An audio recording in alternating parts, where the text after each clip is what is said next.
यह है दुनिया का सबसे ऊंचा मेहराबदार रेलवे पुल। हिमालय की ऊंची ऊंची चोटियों के बीच में जब चेनाब रेलवे पुल के ऊपर से ट्रेन निकलती है तो कहीं न कहीं देश की धड़कन और तेज हो जाती है। जब भी कश्मीर से कन्याकुमारी के बीच में ट्रेन चलने का जिक्र आता है तो यही कहा जा सकता है, एक बड़ा सपना पूरा हुआ। इस सपने को हकीकत में तब्दील करने के लिए देश के हजारों कामगार और इंजीनियर्स रात दिन लगे रहे, लेकिन इस सपने को साकार होते हुए मैंने देखा है।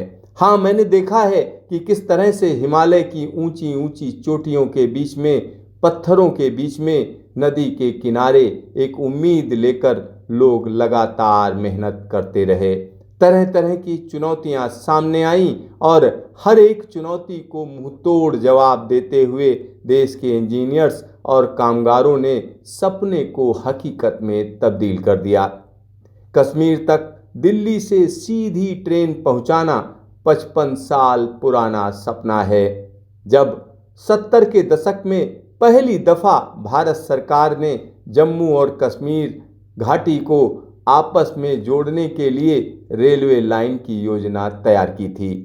1983 में जम्मू बारामूला रेलवे प्रोजेक्ट के फाउंडेशन स्टोन को रखा गया था, लेकिन फंडिंग न मिलने की वजह से कोई खास प्रोग्रेस नहीं हो पाई। फिर वर्ष 1994 में भारत सरकार ने 272 किलोमीटर लंबे उधमपुर श्रीनगर बारामूला रेल लिंक परियोजना को अपनी मंजूरी दी। तरह तरह की चीजें होती रहीं।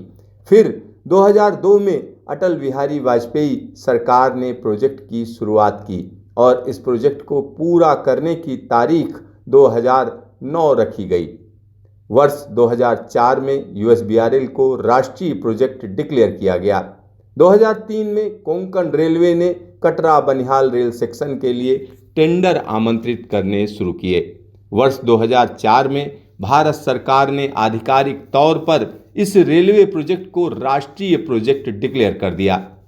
जम्मू उधमपुर रेल सेक्शन, जो कि 55 किलोमीटर लंबा है, उसको अप्रैल 2005 में ट्रेनों की आवाजाही के लिए खोल दिया गया था।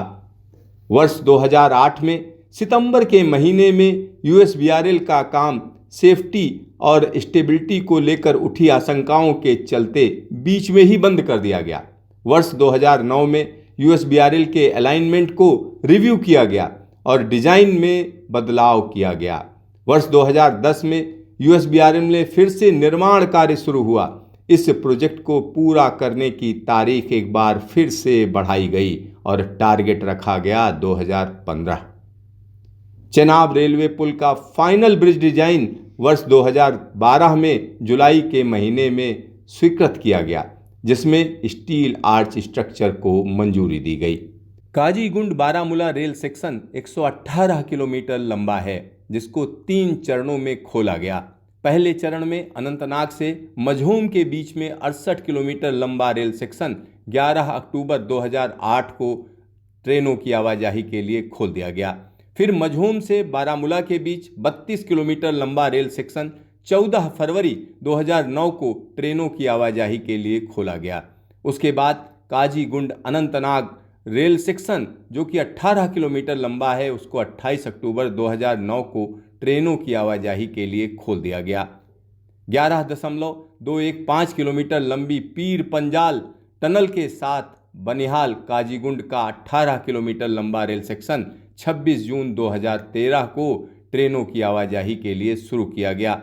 उधर दूसरी तरफ उधमपुर से कटरा रेल सेक्शन, जो कि 25 किलोमीटर लंबा है, उसको प्रधानमंत्री नरेंद्र मोदी ने 4 जुलाई 2014 को ट्रेनों की आवाजाही के लिए खोल दिया। एक बार सीधा सीधा कटरा तक कनेक्टिविटी बन गई, ट्रेनें आने जाने लगीं। और वर्ष 2019 की अगर हम बात करें तो वंदे भारत एक्सप्रेस का जमाना शुरू हुआ और उसके बाद यहाँ कटरा के लिए वंदे भारत एक्सप्रेस ट्रेन की आवाजाही भी शुरू की गई।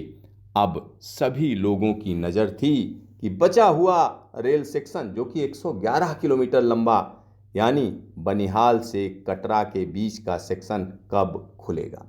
पीर पंजाल की पहाड़ियों में 111 किलोमीटर लंबे रेल मार्ग को बनाना आसान नहीं था। इसका एक बड़ा हिस्सा लंबी लंबी रेल सुरंगों से होकर गुजर रहा था। उन रेल सुरंगों पर ज़बरदस्त तरीके से काम शुरू हुआ और जगह जगह पर पूरा फोकस किया गया कि किस तरीके से स्ट्रक्चर जल्द से जल्द खड़े किए जाएं। लेकिन तब भी 10 साल से ज़्यादा लग गया। 2024 फरवरी में बनिहाल से संगलदान के बीच का एक रेल सेक्शन ओपन किया गया और उसके बाद की अगर हम बात करें तो अब बारी आई है पूरा का पूरा रेल सेक्शन ओपन करने की। यहाँ पर जब हम चेनाब रेलवे पुल को देखते हैं तो कहीं ना कहीं उन सभी कामगारों और इंजीनियर्स की मेहनत साफ साफ नज़र आती है कि पूरी मेहनत से यह काम किया गया, लंबा समय लगा, ऊंचे ऊंचे पहाड़ों को काटा गया और पहली दफ़ा हिमालय के क्षेत्र में इतने बड़े स्तर पर इतना बड़ा प्रोजेक्ट बनकर तैयार हुआ है। तो अब ट्रेन चलने की बारी है और यह ट्रेन जब चलेगी तो सीधा सीधा श्रीनगर को फ़ायदा होगा, कश्मीर घाटी को फ़ायदा होगा। कश्मीर घाटी टूरिस्ट पहुंचने की संख्या बढ़ जाएगी, बड़ी संख्या में लोग यहाँ पर पहुँचेंगे। साथ ही साथ इस पूरे के पूरे इलाके में विकास की एक नई लहर दौड़ जाएगी।